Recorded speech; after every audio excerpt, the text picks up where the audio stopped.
बार बार pen हो रहा था।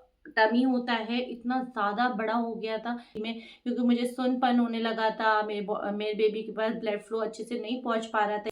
Hello everyone, welcome to my YouTube channel twins baby mama vlog. So आज मैं आपको बताने जा रही हूँ मुझे कैसे अपनी मेरी प्री मैच्योर डिलीवरी हुई थी और क्या क्या मुश्किल आई थी मेरी प्रेगनेंसी की डिलीवरी तक।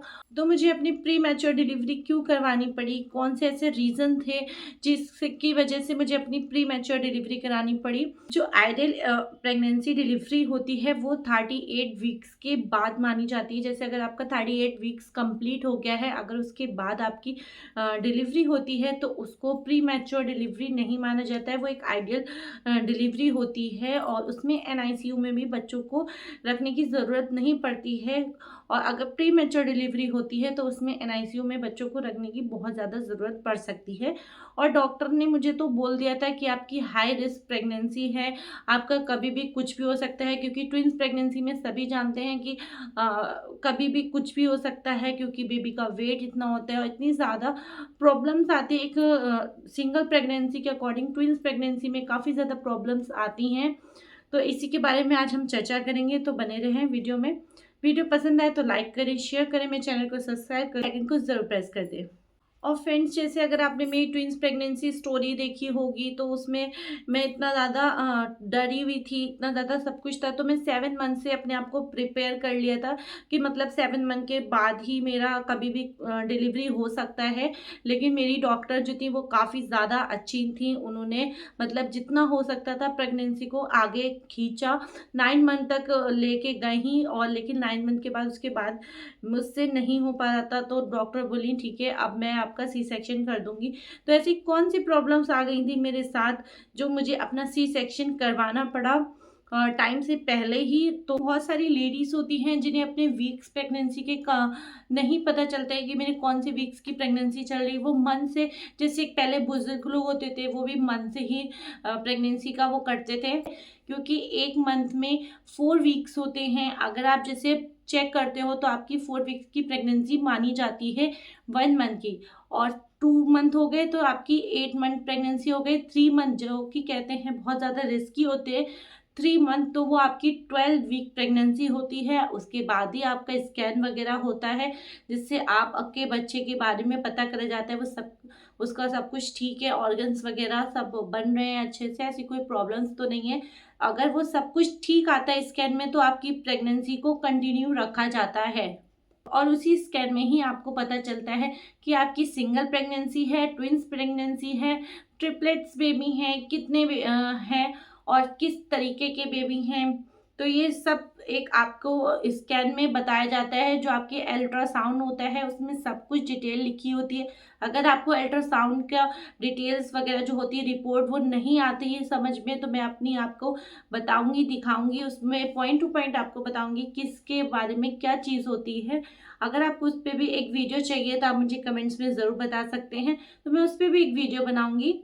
तो मैं आपको एक चीज़ बता देती हूँ, अल्ट्रासाउंड में जो काफ़ी ज़्यादा इंपॉर्टेंट होती है हर लेडी के लिए और वो ज़रूर देखती हैं उसमें, तो वो होती है सबसे पहले एलएमपी एक लिखा होगा आपके, यानी कि लास्ट मेंस्ट्रुअल पीरियड आपका कब आया था वो लिखा होता है। और उसी के आगे ही लिखा होता है ईडीडी, यानी कि अर्ली डिलीवरी डेट, यानी कि आपकी जो डिलीवरी डेट होगी, मतलब इस तारीख तक आपकी डिलीवरी होना ही होना है, वो आपको डिलीवरी डेट पता चल जाती है।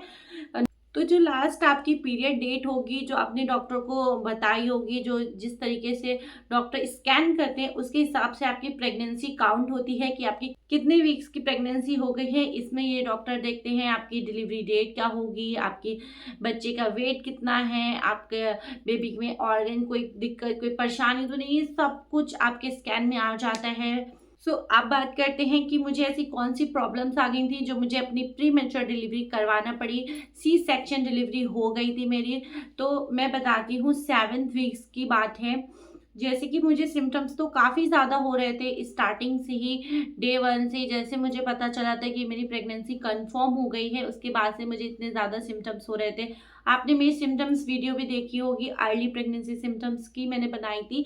अर्ली प्रेगनेंसी पे ही मुझे सिम्टम्स इतने ज़्यादा होने लगे और बहुत ज़्यादा मेरी जो था बॉडी में, इतने ज़्यादा सिम्टम्स हो रहे थे कि मैं अपना बता नहीं सकती हूँ कि क्या-क्या सिम्टम्स हो रहे थे मेरे साथ।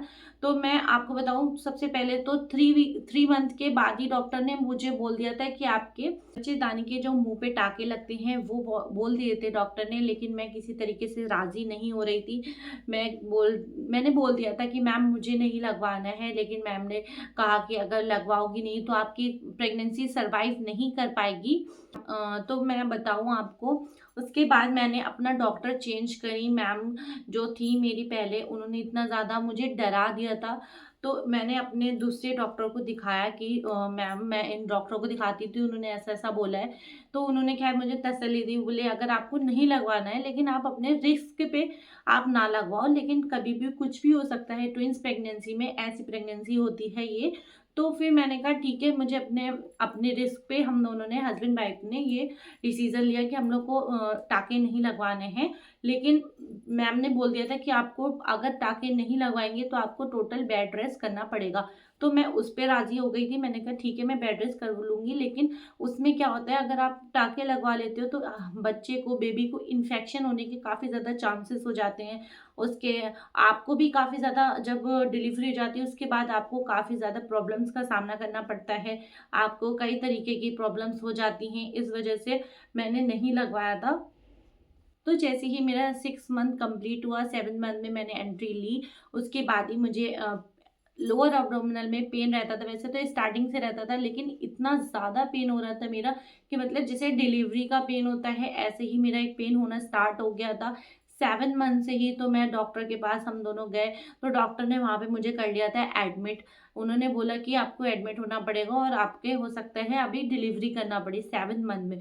मैं बहुत ज़्यादा डर गई, मैंने सब कुछ करा, तो मैम बोली ठीक है देखते हैं। उन्होंने स्कैन वगैरह वहाँ पे करवाया, बहुत सारे टेस्ट वगैरह मेरे करवाए, लेकिन उसके बाद मैम बोली अगर आपके इंजेक्शन दिया उन्होंने मुझे एक पेन रोकने के लिए, बोले अगर आपका इससे दर्द रुक जाता है तो ठीक है, वरना हमने डिलीवरी करना पड़ेगी। लेकिन उसके बाद उन्होंने मुझे 1 दिन के लिए वहाँ पे स्टे करना पड़ा।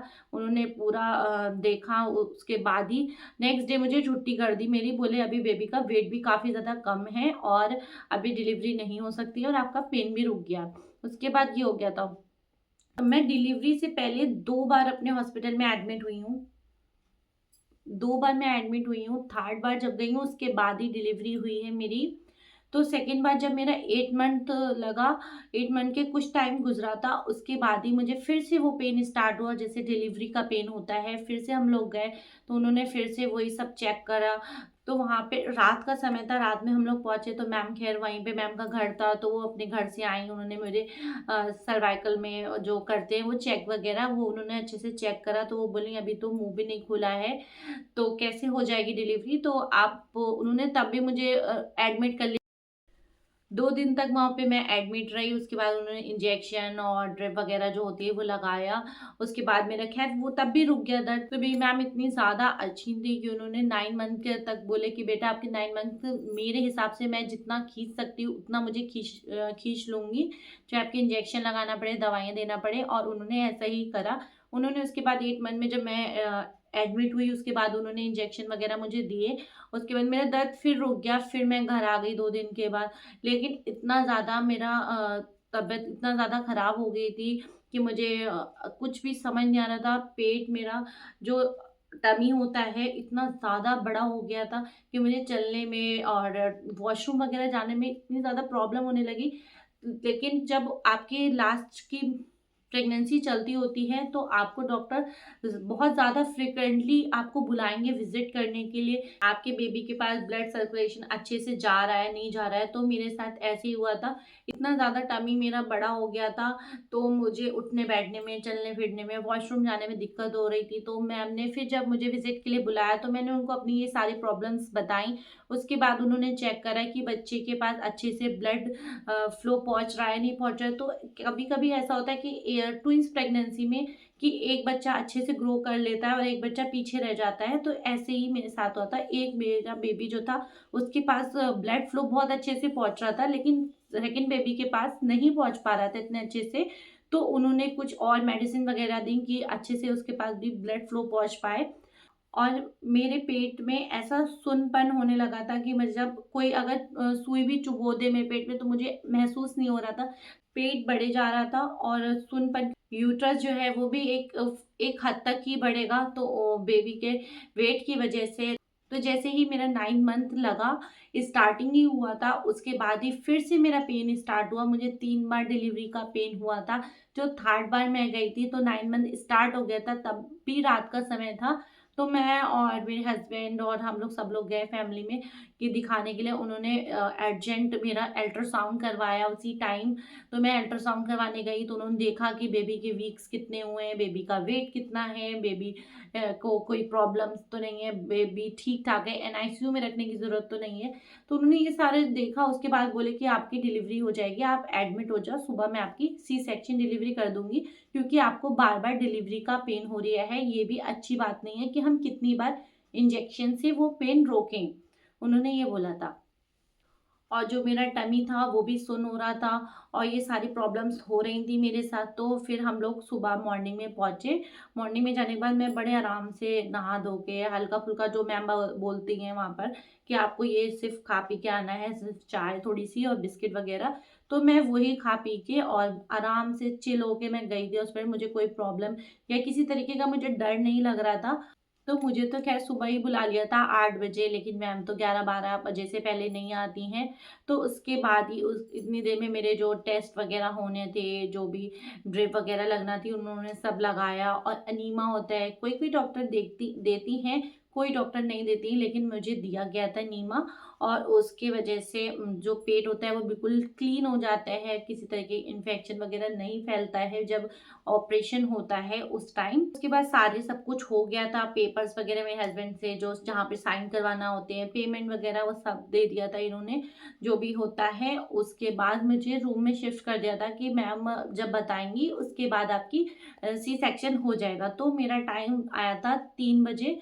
लेकिन मुझे इतनी ज़्यादा प्यास लग रही थी, इतना ज़्यादा पानी का पीने का दिल हो रहा था, लेकिन सब कुछ मना होता है कि कुछ नहीं खा सकते, कुछ नहीं पी सकते। और फ्रेंड्स, आपको भी नहीं खाना पीना है, क्योंकि बॉडी में इन्फेक्शन, पेट में इन्फेक्शन फैलने का डर रहता है। ऑपरेशन से पहले आप कुछ नहीं खा पी सकते हो, इस बात का आप ज़रूर ध्यान रखें।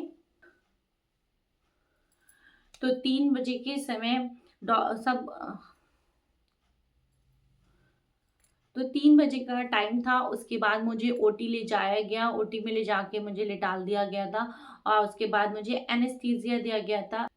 मेरे नीचे का हिस्सा सुन कर दिया गया था, ऊपर का ठीक था, मैं सब कुछ सुन रही थी, सब बातें कर रही थी, हाथ पैर सब मुंह सब कुछ होता है, लेकिन नीचे का हिस्सा सुन कर देते हैं ताकि आपको, और बीच में ऐसे करके पर्दा लगा देते हैं वो डॉक्टर, और आपको कुछ देख नहीं पाते हो लेकिन आप सुन सब पाते हो। जब बेबी के रोने की आवाज़ आई, वो मोमेंट्स इतना ज़्यादा खुशी का पल होता है कि कोई भी लेडी वो मोमेंट्स बता नहीं पाएगी कि वो उस टाइम कितनी ज़्यादा खुश थी।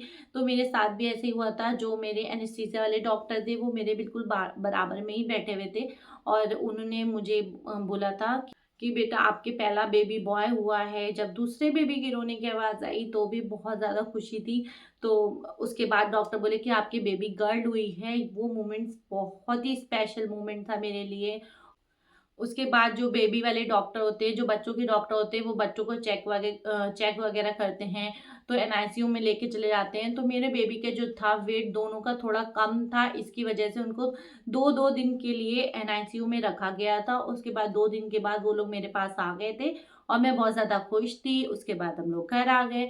तो इस वजह से मुझे अपनी प्री मैच्योर डिलीवरी करवानी पड़ी, क्योंकि इतनी ज़्यादा प्रॉब्लम्स आ गई थी मेरी प्रेगनेंसी में। क्योंकि मुझे सुनपन होने लगा था, मेरे बेबी के पास ब्लड फ्लो अच्छे से नहीं पहुंच पा रहा था एक बेबी के पास, इस वजह से। और बार बार पेन हो रहा था, डिलीवरी वाला 7 मंथ में, 8 मंथ में, 9 मंथ में बार बार हो रहा था। इंजेक्शन इतनी बार लगाना भी ठीक नहीं रहता है, तो इसकी वजह से मैम ने मेरी डिलीवरी कर दी थी। और नॉर्मल डिलीवरी के तो कोई चांस ही नहीं हो रहे थे, क्योंकि दर्द डिलीवरी का हो रहा था, लेकिन वो उसका जो बच्चेदानी मुंह होता है वो नहीं खुल रहा था। आई होप आपको मेरी वीडियो पसंद आई हो और मेरी एक्सपीरियंस से आपको कुछ सीख मिली हो, अच्छा लगा हो मेरी वीडियो। तो एक लाइक करें, मेरे चैनल को सब्सक्राइब करें और बेल आइकन को जरूर प्रेस कर दें। नेक्स्ट वीडियो आपको किस पर चाहिए तो कमेंट बॉक्स में ज़रूर बताएं।